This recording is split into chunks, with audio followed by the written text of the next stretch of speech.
I don't know why you wanna treat me this way.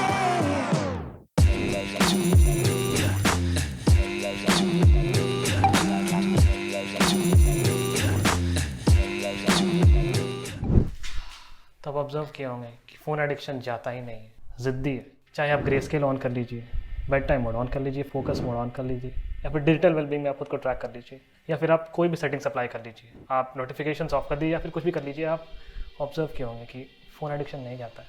कुछ भी करने से आप खुद को वापस पाते हैं कि आप फ़ोन यूज़ कर रहे हैं, 2 घंटा बर्बाद कर दिए और रियलाइज़ करते हैं वाओ, इतना सड़ा हुआ टाइम हम अपना दिए खुद को। और ये सेटिंग्स कभी काम करेगा ही नहीं, क्योंकि हम लोग जब भी ये सेटिंग्स को ऑन करते हैं तो हम लोग डिफेंस में होते हैं, जबकि हम लोग को ऑफेंस में होना चाहिए। ऑफेंस में होना चाहिए मतलब हम समझाते हैं एक एग्जांपल से। तो हम लोग को ही पता है कि फ़ुटबॉल में ओवरऑल सिर्फ 2 ही तरह के प्लेयर्स होते हैं, एक जो गोल करता है मतलब जो ऑफेंस में रहता है, और दूसरा जो गोल से बचाता है मतलब जो डिफेंस में रहता है। तो फिर पावर किसके पास होता है? जो ऑफेंस में होता है उसके पास, क्योंकि फुटबॉल तो उसके पास है ना। जो डिफेंस में रहेगा वो उसी को फॉलो करेगा। तो फिर हम लोग क्या कर रहे हैं? हम लोग अभी डिफेंस में हैं। उसी तरह जो हम लोग फ़ोन में ग्रे स्केल या बेड टाइम मोड ऑन करते हैं ना, तो हम लोग डिफेंस में खुद को बचा रहे होते हैं। अब बचाना कभी सॉल्यूशन होगा ही नहीं, क्योंकि आखिरकार हम लोग फिर से वो सब मीम्स देखना शुरू करेंगे, घटिया इंस्टा पे वीडियोस देखना शुरू करेंगे, और टॉप रेटेड मूवीज़ और टीवी शो देखेंगे, क्योंकि हम लोग चाहे कितना भी रोके खुद को, हम लोग को फोमो वाला फीलिंग आएगा कि वाह सब कोई बोल रहा है, तो फिर आखिरकार हम लोग देख ही लेंगे और फिर बाद में रिग्रेट करेंगे। और यही होता ही है हमेशा, इसके अलावा और कुछ हुआ है नहीं। तो सॉल्यूशन क्या है? जर्नलिंग।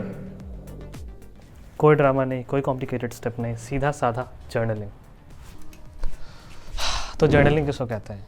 अपना रोज़मर्रा की ज़िंदगी में आप क्या किए, इसको लिख देना है, जर्नलिंग कहलाता है। बहुत लोग कंफ्यूज कर लेंगे कि जर्नलिंग का मतलब होता है डायरी लिखना। नहीं नहीं, जर्नलिंग का मतलब डायरी लिखना बिल्कुल नहीं होता है। क्यों? क्योंकि डायरी गोल ओरिएंटेड नहीं होता है, लेकिन जो जर्नलिंग होता है वो गोल फोकस्ड होता है। आपका एक पर्टिकुलर ड्रीम होता है, सपना होता है, जो भी होता है, आप उसके लिए रोज़ आप क्या किए वो लिखते हैं।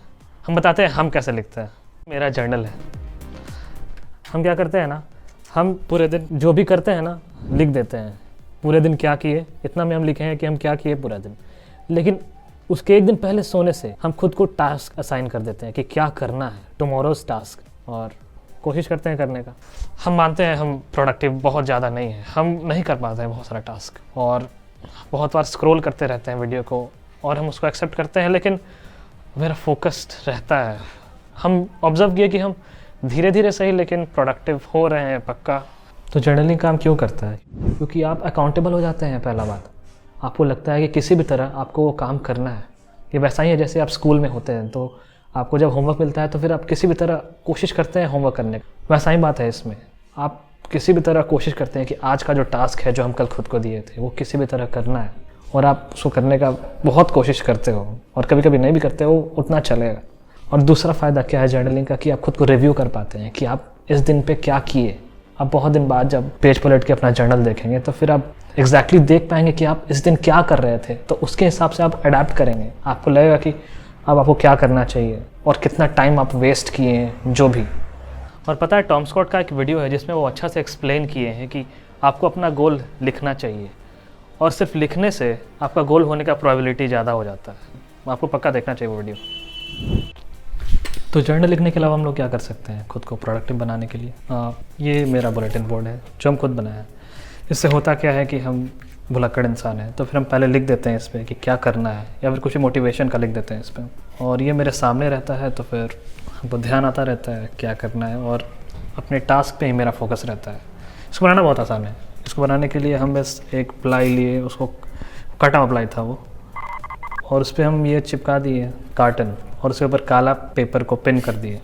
ये बहुत हेल्पफुल होता है, आपको भी ये करना चाहिए, क्योंकि ये सामने रहेगा तो आपको बार बार रिमाइंड कराता रहेगा आपका असल में क्या एग्जिस्टेंस, ये सब वगैरह वगैरह। और पता है हम क्या करते हैं, जो मेरे फ़ोन का वॉलपेपर है ना वो हम खुद डिज़ाइन करते हैं, क्योंकि कुछ और रखेंगे तो फिर उसके हिसाब से इम्पैक्ट आएगा ना। फ़ोन हमेशा हम लोग के पास रहता है, और जो चीज़ हम लोग के पास हमेशा रहता है हम लोग बार बार उसको एक दिन में 200 बार के आसपास देख लेते हैं, तो फिर आप खुद सोचिए उसका इम्पैक्ट कितना बड़ा होगा। तो इसलिए हम वॉलपेपर खुद बनाते हैं, और और बनाना आसान है, किसी भी चीज़ का पोर्ट्रेट मोड में फ़ोटो खींच लो और उस पर कोई टेक्स्ट ऐड कर दो, वो टेक्स्ट आपको दिखेगा तो फिर आप उसके हिसाब से एक्ट करेंगे और ये बहुत हेल्पफुल होता है। एक और चीज़ जो अपने लाइफ में बहुत ज़्यादा यूज़ किए हैं कोई प्रॉब्लम सॉल्व करने के लिए, उसको कहते हैं माइंड मैपिंग। ये हम बहुत ज़्यादा यूज़ किए हैं अपने लाइफ में, बहुत बार फ़ोन ख़रीदने के लिए भी यूज़ किए हैं। हम कैसा वीडियो बनाना चाहते हैं, क्यों वैसा वीडियो बनाना चाहते हैं, हम लॉकडाउन में भी यूज़ किए थे माइंड मैपिंग को, ये ऑब्ज़र्व करने के लिए कि हम क्या क्या टाइम वेस्ट किए लॉकडाउन में। और ये बहुत हेल्पफुल चीज़ है, आपको भी पक्का करना चाहिए। आप इंटरनेट पर पता कर सकते हैं कि माइंड मैपिंग कैसे किया जाता है और इससे बहुत सारा प्रॉब्लम का सॉल्यूशन हम निकाले हैं, इसलिए हम रेकमेंड करेंगे कि आप भी माइंड मैपिंग करें। और माइंड मैपिंग का सबसे कमाल का बात ये है ना कि आप उसको फ़ोन पे भी कर सकते हैं। बहुत सारा ऐप आता है, आप बस प्ले स्टोर पे जाकर सर्च कीजिए माइंड मैपिंग ऐप्स और आपको बहुत सारा ऐप दिखेगा। उसमें से कोई अच्छा वाला आप इंस्टॉल करके उसमें माइंड मैप करेंगे तो ज़्यादा मज़ा आएगा, क्योंकि वो ज़्यादा कलरफुल रहेगा और फ़ोन हमेशा आपके पास रहेगा, वो एडवांटेज रहेगा ही आपके पास, तो आप कभी भी कर पाएंगे। हम यूज़ करते हैं और ये बहुत हेल्पफुल रहता है, प्लीज़ ट्रस्ट मी गाइस। एक और अंडररेटेड चीज़ के बारे में मेंशन करना चाहेंगे जो बहुत लोग नहीं करता है, जबकि वो बहुत इजी है, ऑनलाइन ई बुक्स पढ़ना या फिर ऑडियो बुक्स सुनना। कोई डाउनलोड करके रखता ही नहीं है अपने फ़ोन में, जबकि ये सब फ्री में पा सकता है सबको इंटरनेट से। बहुत सारा वेबसाइट हमको पता है कि गलत है, लेकिन नॉलेज पाने के लिए उतना करना सही है। हम खुद बहुत सारा बुक पढ़े हैं, सारा फ़ोन पे पढ़े हैं। हम कुछ बुक्स रिकमेंड करना चाहेंगे, जैसे कि युवल नोआ हरारी का बुक है Sapiens, 21 lesson for the 21st century, ये भी बहुत अच्छा बुक है। और rich dad poor dad, fast lane millionaire, ये सब हेल्पफुल बुक्स है, कोई भी डाउनलोड कर सकता है और कोई भी यूज़ कर सकता है। हम क्या करते हैं कि बुक्स को डाउनलोड करके रख लेते हैं अपने फ़ोन में और कभी ट्रेन समय कभी रहते हैं तो फिर पढ़ते हैं, ऑडियो बुक सुन लेते हैं, है कि नहीं ईजी। कहीं भी फंसे हुए हो, ऑडियो बुक सुन लो, बात ख़त्म। ये इजी है और अंडररेटेड है और अननोन है बहुत लोग के लिए। तो समराइज़ करने के लिए हम बोलेंगे कि आप कम से कम जर्नल ज़रूर लिखिए। अगर आप बाकी नहीं कर पाते हैं, माइंड मैप करना या फिर बुलेटिन बोर्ड बनाना या फिर ई बुक पढ़ना या फिर कुछ भी, तो फिर कोई बात नहीं, लेकिन हम सही में बोलेंगे कि जर्नल लिखना बहुत हेल्पफुल होता है। और एक हम चीज़ ऐड करना चाहेंगे कि आप जर्नल के पीछे एक गोल्स लिख दीजिए कि इतने टाइम में हमको ये अचीव कर लेना है, ये भी बहुत हेल्पफुल होगा। बाय द वे, ये मेरा पहला सोचा समझा वीडियो है। इससे पहले जो भी हम वीडियो बनाए हैं वो हम ऐसे ही बनाए, बिना सोचे समझे, मतलब जो रैंडमली आया मन में हम बना दिए थे। लेकिन इसमें मेरा मोटो ये था कि पहला कुछ नया करना, क्रिएटिव करना, दूसरा हमको मैसेज पहुंचाना था स्मार्टफोन एडिक्शन के बारे में। Thanks for watching, you are awesome.